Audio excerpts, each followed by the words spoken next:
দক্ষিণ পাড়া গ্রামের লোকগুলোর নাম বলতে পারবেন না, ওই গ্রামের নাম আপনারা বলতে পারবেন না।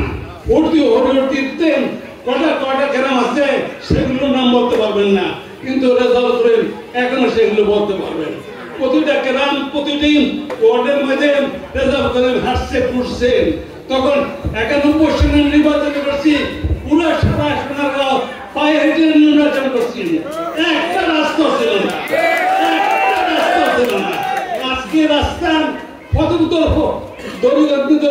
দড়িকান্দি থেকে শুরু করেন সেই একদম শান্তির বাজার পর্যন্ত, আপনার চরলাল, গান্ধী, অলিপুরা, সাদেরকান্দি, ফতেপুর, তারপর আপনার জ্ঞান, তারপর হলো আলমদিন, তারপর সেই বারদ্দি, তারপর শান্তির বাজার, সেই পর্যন্ত একটা রাস্তার মধ্যে 15-20টা ব্রিজ করছি, একটা রাস্তার মধ্যে। এই রাস্তা যখন দরপর থেকে করি, এই রাস্তা করতে গেছে কি কষ্ট হতে হয়েছে, কি যে ব্যাপার হয়েছেন, আপনারা সেটা চিন্তা করতে পারবেন না। একদিক থেকে মাটি হলাই, আর একদিক থেকে বৃষ্টিতে শেষ হয়ে যায়। কয়েকবার চেষ্টা করেছি। এই স্কুলের মাঠে অনেকবার মিটিং করেছি, যারা বলবেন তারা বলতে পারবেন। এখানে মহসিন মাস্টার সাহেব একজন নাই। আজকে যে নির্বাচনটা যারা রুহুল আমিন, আজকে নুরুল আমিন অসুস্থ, নুরুদ্দিন অসুস্থ, আজকে মহসিন মাস্টার সাহেব মারা গেছেন।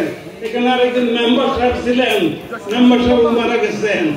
এই কাজেই আমি তো প্রতিটা লোকের সবাই চিনি। চেয়ারম্যান বানাইছি বিলাল দে, চেয়ারম্যান বানাইছি আমাদের রবি চেয়ারম্যান দে, কান্দাপাড়া, মারুতি, সাজেলা কান্দি, এই গ্রামগুলো তো পড়ে সম্মানদি, পশ্চিমপাড়া, পূর্বপাড়া, এই তারপর আপনার মানে সুনকান্দা, তারপর হলো বোধের কান্দায়, এই সমস্ত গ্রামের নামগুলো তো আপনারা বলতে পারবেন না। সেদিন গ্রামে কয়েকজন গেছিল। আপনার সন্মাদিতে 6টা 7টা দড়িকান্দি আছে, 6টা 7টা দড়িকান্দি আছে, আপনারা বলতে পারবেন না। আমি সেগুলো সব জানি, আল্লাহ বলতেন। আজকে সেই অনুমতি যাচ্ছি। আপনারা যেটা বলতেছেন, আমি তো নিশ্চয় আমার চিন্তা আপনাদের চেয়ে আমার তো চিন্তাটা কম না। তো তবে একটা আল্লাহর রহমতে একটা কথা আপনাদের বলতে পারি, আমি দলে আছি, দলে আসবো, থাকবো ইনশাল্লাহ, যতদিন বাঁচায় রাখে আমাকে দোয়া করি। যতদিন আল্লাহ আমাকে বাঁচায় রাখে ততদিন আমি এই দেশের উন্নয়নের জন্য, দলের জন্য কাজ করে যাব, দেশের জন্য কাজ করব, আমার এই নির্বাচনী এলাকার জন্য কাজ করব। আজকে নির্বাচনী এলাকার সাথে বন্দর এলাকায় যোগ দিয়ে দিচ্ছেন, এই জন্য আমরা যাতে না হয় সেটা চেষ্টা করতেছি। তারপর যা আবার হবেন সেটা সব আল্লাহ দিচ্ছেন। কাজে বন্দর হতেন জনপ্রিয়তা কম না, আপনার বন্দরে গেলে বসতে পারবেন মানুষ কতটুকু ভালোবাসেন। আজকে যে চাঁদাবাজির কথা বলছেন আপনারা, সবার একই বক্তা। এই চাঁদাবাজি, এই যে দুর্নাম যেটা হয়েছে সোনারগাঁর, এই কলঙ্ক স্রোতে যে সোনারগাঁর বড় বড় নেতারা যারা আছেন সবাই আল্লাহর রহমতে অনেক বন্ধু মানুষ। সেদিন আপনারা নারায়ণগঞ্জের মিটিং এ দেখছেন, আব্বাস সাহেব একটা বক্তব্য রাখছেন যে আমরা আন্দোলন করছি, রেজাউল করিম, আমি গাছি মনে আমরা আন্দোলন করছি সম্মানিত ব্যক্তিকে সম্মান দেওয়ার জন্য, অসম্মান করার জন্য না। সেখানে প্রায় ধরে একজনে অনুরোধ করতেছিল যাতে আমি বক্তৃতা দিতে না পারি। অনেক ধরনের চেষ্টা করছিলাম। কাজে এগুলো কোনো কিছু গুলো হবে না। অনেকে তুমি করে বলি, যারা স্ট্যান্ডিং কমিটির সদস্য লোক আছেন, অনেকে ঢুকিয়া, অনেকে সার ধরে বলে, এখন উপদেষ্টারাও একটা সার ধরে বলে আল্লাহর রহমতেন। আপনাদের দোয়া, বাপু মার দোয়া, আল্লাহর রহমতেন যে এখনো যারা উপদেষ্টা অনেকে আছে, দেখলে স্যার কেমন আছেন। বড় বড় পদে যারা আছেন তারা স্যার এখন কোনোদিন কথা বলে না।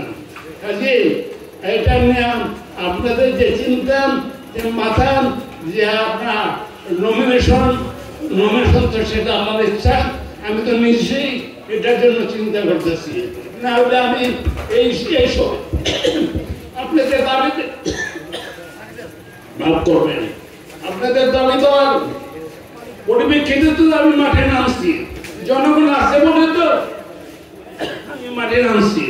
আপনার এখানে তো আমি কাউকে এক পয়সা দিয়ে তো মিটিংটা করি নাই। কেউ মিটিং করতে গেলে এখানে অনেক টাকা খরচ করতে হইত, এখানে তো কোনো এক পয়সা নাই, নিজেরা সেটা আপনারা করছেন। এটা তো আপনাকে ভালোবাসেন, সে কারণে এগুলো হচ্ছে। আল্লাহ রহমতেন ভবিষ্যতে হবে। আপনার সেই নমিনেশনের ব্যাপারে খালি শুধু দোয়া করবেন আপনার কাছে, আমাদের সবার মনোবাঞ্ছনা যেন পূরণ হয় এবং বাকি যে কাজগুলো বাকি আছেন আপনি বিশ্বাস করবেন না, এর থেকে ধরে স্বাধীনতা গান্ধী থেকে ধরে এই মারুতি কান্দাবাদ হইয়া এই রাস্তাটা বারবার করার চেষ্টা করছিলাম, টেন্ডার হয়েছিল, টাকা ফেরত গেছেন। জোয়ারদি থেকে দরুদ্দিন কুমারচরের রাস্তা ফেরত গেছে। এই যে গ্রামের নামগুলো এখনো মনে রাখি, এগুলো কি একদিন হয়ে গেছে বলেন আপনারা? একদিন হয়ে যায় এগুলো, যে প্রতিটা ওয়ার্ডের প্রতিটা গ্রামের নাম আমরা সেটা বলি আর কি। আপনার অনেকগুলো রাস্তা ফেরত গেছে। আলমদির থেকে রাস্তা একটা, আপনার ইয়ার থেকে হরিহরদিতে একটা আলমদির রাস্তা, হরিহরদির ব্রিজটা করতে পারেনি। এইখান টেন্ডার হয়েছিল, টেন্ডার তখন মানে অংশগ্রহণ করে না, কারণ জিনিসপত্র দাম বাইরে গেছিল, গভর্নমেন্টের রেট কম ছিল।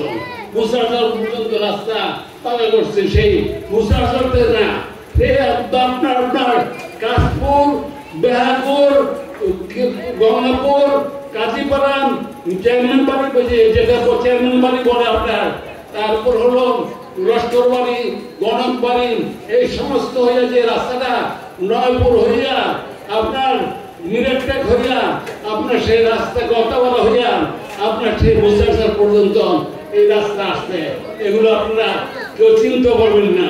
সেই রাস্তা পর্যন্ত মেরামত করতে পারে না, 80% রাস্তা মেরামত করতে পারে না, 2-4টা রাস্তা করছে। আরেকটা রাস্তা যেটা এখন হয়েছে, আমি যেটা শুনছি যে যেটা আপনার এখান থেকে ধরা উলিপুরার থেকে ধরে যে রাস্তাটা আপনার ইয়ে হয়ে যান, এখানে যখন আমার শেষ সময় তখন বলছিল যে জায়গায় কর করতে হবে, সেই কারণে আনন্দবাজার পর্যন্ত রাস্তাটা আমি করতে চেয়েছিলাম। কিভাবে রাস্তা করতে হবে, কোন দিক দিয়ে করতে হবে, সব এগুলো আমার জানা আছে। এগুলো আপনার তোদের তো মানে একদিনে শিখি নাই তো, আমরা অনেকদিন ধরে রাজনীতি করতেছি, আদত্ত সঞ্চয় শুরু করছি আমরা রাজনীতি। এই মদিন বাড়ি নিয়ে আমরা যখন এই সাথে আন্দোলন করি, সোনার গায়ে কিছু লোক নিয়ে মিটিং করি, নারায়ণগঞ্জের রেজাল্ট করেন 52-72 যে কোনো দিন মানে বিএনপি আবার মিছিল করতে জানে কিনা, রেজাল্ট করে মিছিলে থাকলে মিছিল হইতো, নাহলে মিছিল হইতো না। ম্যাডাম ওটা খুব ভালো করে জানতো।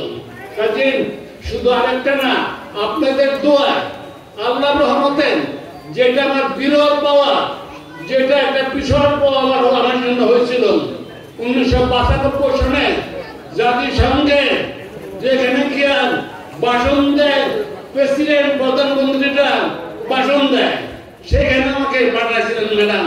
ওই বছর উনি যাইতে পারেন নাই, উনার পক্ষ থেকে আমি এমপি হিসেবে আমাকে সেই জাতিসংঘে শুধু আজকে আপনি বলেন 5 জুলাই থেকে আন্দোলন, এই আন্দোলন শুরু হয়েছে 2008 থেকে নির্বাচনে যখন 2008 নির্বাচন করি, তখন দেখছেন আগে ভূমিকা কি ছিল, আমাদেরকে ক্ষমতায় আসতে দেয় নাই কেন। আমরা সেইখান থেকে শুরু হয়েছে আন্দোলন। সেই তারপর 73টা নির্বাচন, যে নির্বাচন সারা বিশ্বের মধ্যে কলঙ্কিত করছেন সেই নির্বাচন, তারপরে এই 5ই আগস্ট নির্বাচন। আজকে তাদের জন্য আজকে বিজয় দিবস বললাম, তাদের আত্মার মাগফিরাত কামনা করি। যারা করছেন, অন্ধ হয়েছেন, তাদের মুক্তি কামনা করছেন। আজকে কাজীন তাদের সবকিছু সব মিলে তাদের আত্মার কামনা করে আমি শুরু করছি। আমার নিজের উপর যে জুলুম হয়েছে, আল্লাহ নিজের হাতে পৌঁছাইছেন। আমার একবার প্রেস ক্লাবের সামনে আসলেন, পিছন থেকে আসলেন, 8-10-15 জন আসলাম, আমার মাথা মাঝে ইট দিয়া মারছিল মাথার মাথায় যদি লাগতো তাহলে আমি শেষ হয়ে যেতাম। তার কারণ আমি এমপি, সেই সময় তারা সাড়ে 9 রেজাল্ট করে দেন। রেজাল্ট করেন 9টা বছর না মধ্যে মিছিল করলেন, মিছিল হতো নাহলে মিছিল হতো না। সেই যারা পুরানো কর্মী তারা বলতে পারবেন, নারায়ণগঞ্জের নেতারা বলতে পারবেন, সবাই বলতে পারবেন যে রেজাল্ট করে মিছিলে থাকলেন 9টা বছর মিছিল। ম্যাডাম জানতো যে আমি নারায়ণগঞ্জ থেকে নির্বাচন করব। তারপর আমাদের একদিন বললো যে আপনি ক্যান্ডিডেট ঠিক করেন। আমি তখন মতিন ভাই আমাকে বললো যে আপনি নারায়ণগঞ্জের ক্যান্ডিডেট ঠিক করেন আর ওনারটা চালান। আমি আমার ওয়াইফ 2 জনের নির্বাচন করার ইচ্ছা করছিলাম। উনি মনে করছিলেন যে আমি নির্বাচন করব। পরে চিন্তা করলাম যে না, আমি আমার মাতৃভূমি, আমার সোনারগাঁও, আমি সোনারগাঁও ছাড়া কোথাও যাবো না, এখান থেকে নির্বাচন করলাম। 1951 সালের নির্বাচনের আগে 78 সালের থেকে শুরু করছি। প্রেসিডেন্ট বঙ্গবন্ধু, প্রেসিডেন্ট জিয়া রহমানের সাথে অনেকবার মিটিং করেছি, অনেকবার সুযোগ হয়েছিল। আপনার সেখান থেকে শুরু করছি। তারপর হলো আপনার এই ম্যাডামের সাথে আমরা সেই আন্দোলনে ইভেন কি সেক্রেটারিয়েটে দেওয়ালে ভাঙছি। আমরা একসাথে কত বোমা, কত কিছু জুলুম অত্যাচার গেছেন, সে কথা বলে শেষ করা যাবে না। এই 5ই আগস্টের আন্দোলনে, এই 17 বছরের আন্দোলনে যারা মামলা মমতা খাইছে, এই নোবেল বলতে পারবে আমাদের নোবেল জাতের নোবেল বলতে পারবে হাইকোর্টে প্রতিদিন সে হাইকোর্টে জ্ঞান সেই মামলা মুক্তি দিয়েছেন, অনেকে বেড়ে নিয়েছে, কি থেকে খরচ হয়েছেন। আমি এটা কারণে করে নেন। আমি যখন নির্বাচন করছি জানতো, বাংলা জানতো না, ছোট ভাই জানতো, বড় ভাই জানতো না আমি কি খরচ করি। এখন আমি বলতে পারি, এটা কেন বলতে পারি না। কাজে সেই কথা আমি বললাম আপনাদেরকে, আপনারা দোয়া করবেন। যে কথাটা বারবার আপনারা সবাই বলছেন এক কথা, যে নমিনেশন আনতে হবে, এটা হলো আপনার ইচ্ছা। আল্লাহ যার কবলে আছেন সেটা করবেন, কিন্তু নিশ্চয় আমি আল্লাহর কাছে সেই এরকম কাজ করেছি যে কাজের হয়তো আপনার এই যে যদি আমি সম্মান দিয়ে গ্রামের নামগুলো পড়ি, আপনি 1 টনের লোক, 15,000 লোক,